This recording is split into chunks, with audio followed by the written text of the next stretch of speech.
अगले प्रश्न की तरफ जाते हैं कि जो अपकमिंग डेट्स आने वाली है 13 मार्च से जो आवेदन होने हैं, इस प्रक्रिया में कैसे शामिल होना है, किस तरीके से आवेदन किए जाते हैं।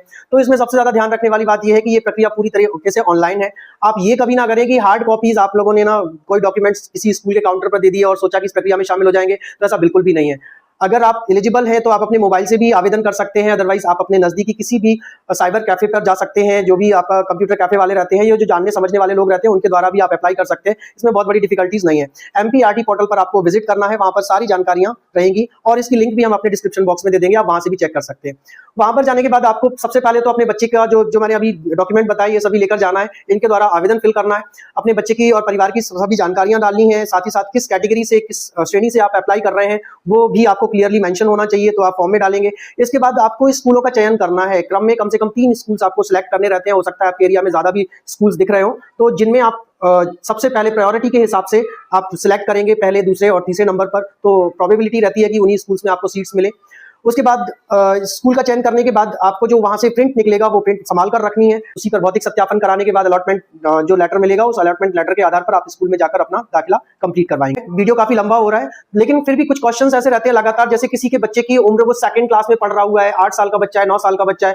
अगर वो पेरेंट्स चाहते हैं कि हमारे बच्चे को भी इस तरीके की किसी योजना का लाभ मिले, तो इसके लिए गवर्नमेंट की और भी योजनाएं हैं जिनके बारे में आप जानकारियां ले सकते हैं। लेकिन स्पष्ट मैं आंसर दे सकता हूं कि ये जो एडमिशंस की प्रक्रिया है, ये ऑफर सिर्फ उन बच्चों के लिए होती है जो अभी पहली बार कहीं पर दाखिला ले रहे होते हैं। आप एक बार दाखिला लेने के बाद अगर आपका बच्चा कहीं पर बीपीएल में पढ़ रहा है, तो आप चाहें कि उसको फिर से किसी दूसरे स्कूल में शिफ्ट कर दे, ऐसा कोई ऑप्शन नहीं रहता है। अगर आप 2nd क्लास में बच्चा पढ़ रहा है, आप चाहते हैं कि वहां से वो बीपीएल में ऐड हो जाए, तो भी ये पॉसिबल नहीं है।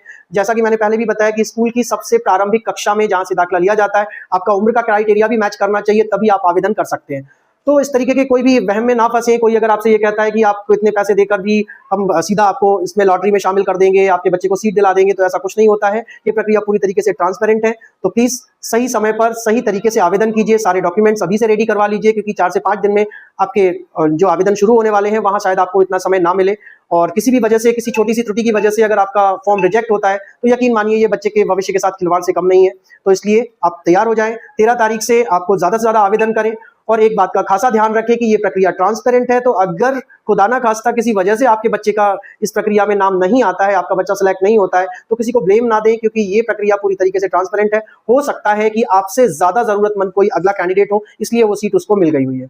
ओके, तो इससे ज्यादा किसी भी प्रकार की आपको जानकारी की जरूरत है तो आप हमारी स्कूल विजिट कर सकते हैं। हमारा स्टाफ आपको डेफिनेटली पूरी जानकारी दे सकता है। तो बहुत बहुत नमस्कार आप सभी को, धन्यवाद।